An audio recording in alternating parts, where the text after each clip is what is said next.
Здравейте, приятели! Днес с това видео съм с вас, тъй като бих искала да ви представя някои от книжките, за които по-рано говорихме в моята групичка за книжки за личностно развитие. Така ще продължа с представянето на книжките, които преди прочитах и представях. Джон Кохол, Подсъзнанието може всичко. Разбира се, Тайната, от която също ви прочетах в предишни видеа за някои така по-интересни моменти от книжката. Изключително интересни са за тези, които искат да постигат целите в живота си, за хора, които искат нещо повече от живота, за хора, които искат да развиват себе си отвътре навън.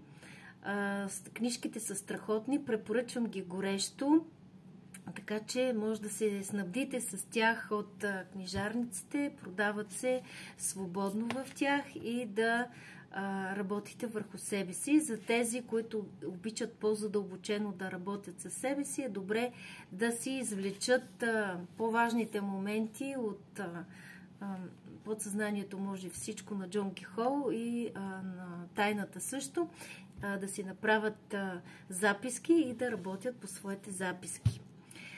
Друга книжка, която също горещо препоръчвам и е страхотна за тези, които искат да променят начина си на общуване.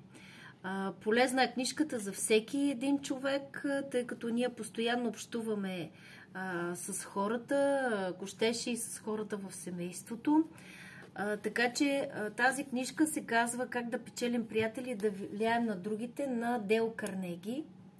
Книжката е невероятна, чете се 2 пъти поне, като всяка глава се прочита по 2 пъти, тъй като се изисква да се направят упражнения, също се изличат записки и може да си практикувате с хората в семейството, ако работите с много хора, също изключително полезна и човек се научава от тази книжка как да общува с другите, как да изслушва, как да разговаря и така. Книжката е много интересна, завладяваща е.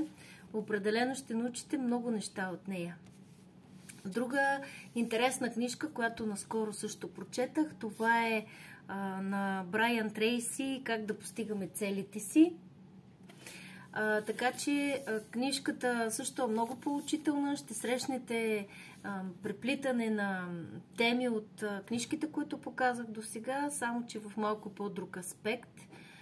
Така че за тези, които имат цели, работят върху целите си, но все още не са ги постигнали, тук ще намерите едни много хубави съвети как да постигаме целите си. Как да направим план в седмичен, месечен, годишен и как да постигаме нашите цели, така че да бъдем щастливи. За тези от вас, които се занимават с трейдове и искат да научат малко повече за биткоините, тук препоръчам една книжка, която се казва "Малка книжка за биткоин". Тук ще намерите едни основни насоки за това какво е биткоина. Аз лично още не съм я прочела, но с течение на времето, като я прочета, ще ви дам малко повече подробности. И също в същата насока още една книжка, която също си поръчах онлайн, "Цената на бъдещето", където също се споменават неща и за съвременния начин на живот, за парите, за биткоините и така нататък. Също не съм я прочела все още, като прочета и за нея ще ви споделя няколко по-важни момента. И другата книжка, която никъде няма да я намерите. Това е една много интересна книжка, страхотна, "Здрави с основателна причина". Тази книжка е написана от доктор Свен Верхан. Това е немски доктор, който работи в компанията, с която аз си партнирам, LR.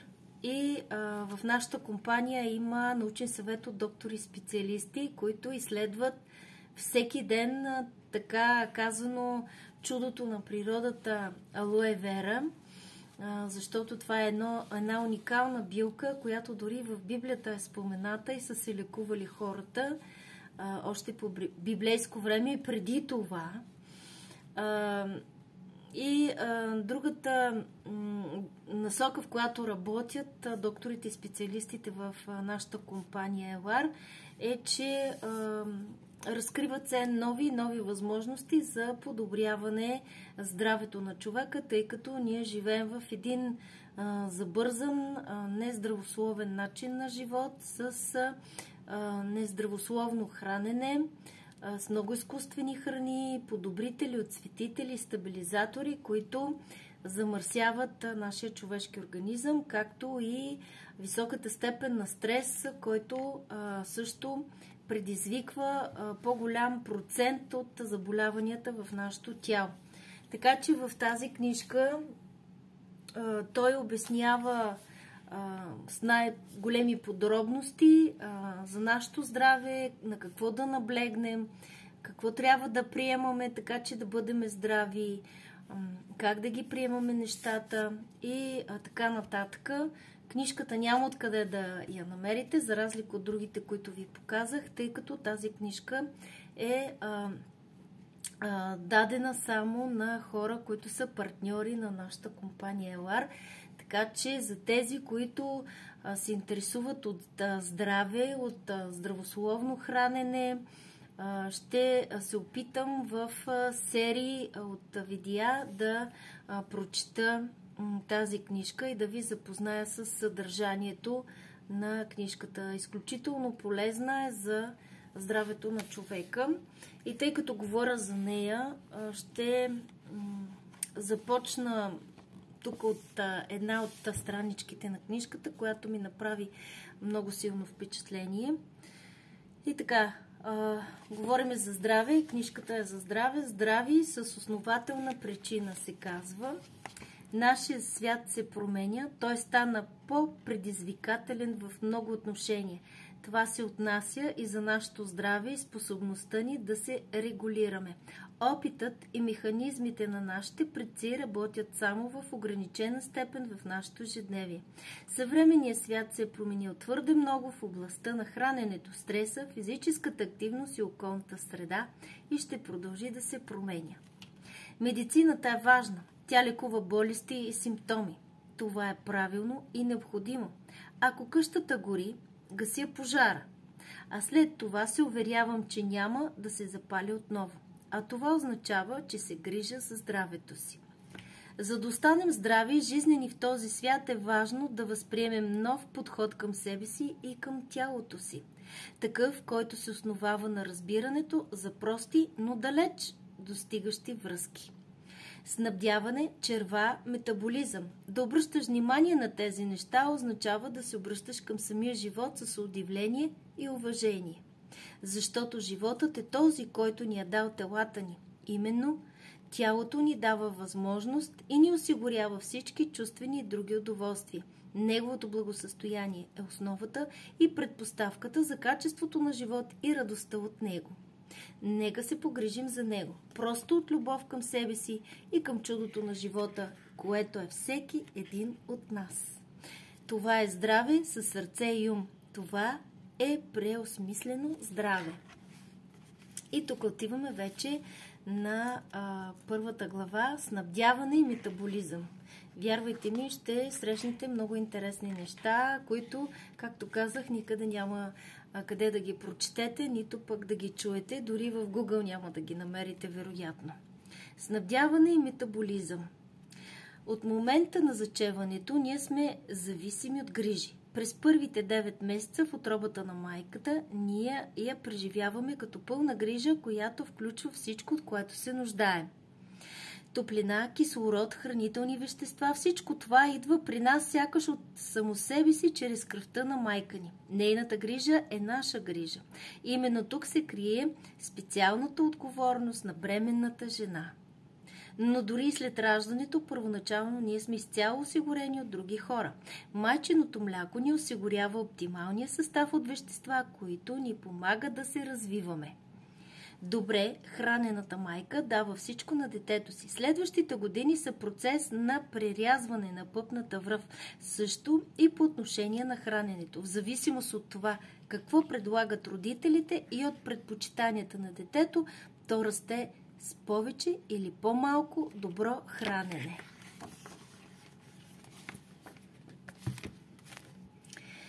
В един момент ставаме самостоятелни и сами решаваме какво да ядем или да не ядем. Тези решения в крайна сметка формират основата на целия ни хранителен режим и следователно оказват влияние и върху метаболизма ни. Ето защо обичам да започвам семинарите си по хранене с този въпрос. Какво влияе върху избора ви за храната? Ако си зададете този въпрос, бързо ще разберете, че има много различни влияния. От навиците, придобити в детството, до удоволствията и емоциите на момента и финансовите въпроси. Да се научим да обичаме храната, наричам програмата, в която потапяме нашите участници в личния им свят на хранене с цел да превърнем храната отново в нещо истински подхранващо. Нещо, което съчетава удоволствие, благосъстояние, общност и добра грижа. Там, където това, което обичаме в храната, наистина ни отвръща с любов, или най-красиво се изразяват англичаните: обичай храната, която ти отвръща с любов. Тъй като храненето и метаболизма са толкова важни, техническото пътуване започва с тези теми. Разбира се, за това може да се говори безкрайно много, но това не е целта на тази книга. Бих искал да ви запозная с ключови аспекти, които след това може да използвате за себе си или за своите клиенти при консултиране. И така, кои са основните метаболитни системи и как може да ги поддържаме? Второ, какво означава стабилно снабдяване? Трето, нуждаем ли се от хранителни добавки за това? И четвърто, няма ли достатъчно хранителни вещества в нашата храна? Подобни въпроси чувам отново и отново в работата си с хора. Опитвам се да им отговоря по най-добрия начин, без да поляризирам или самоуважавам всичко. Да, тези въпроси са важни и трябва да бъдат обсъждани, за да се постигне любяща връзка с тялото и жизнен, изпълнен с енергия живот. Така че нека да разгледаме тези въпроси кратко, ясно и по-съществено. Принципа на метаболизма е следващата тема, но с тази тема ще продължим в следващото видео, което ще се срещнем отново с вас. Така че, скъпи приятели, ако имате някакви въпроси, свързани с книжките, които ви показах, заповядайте, пишете ми на съобщение или пък пишете под видеото.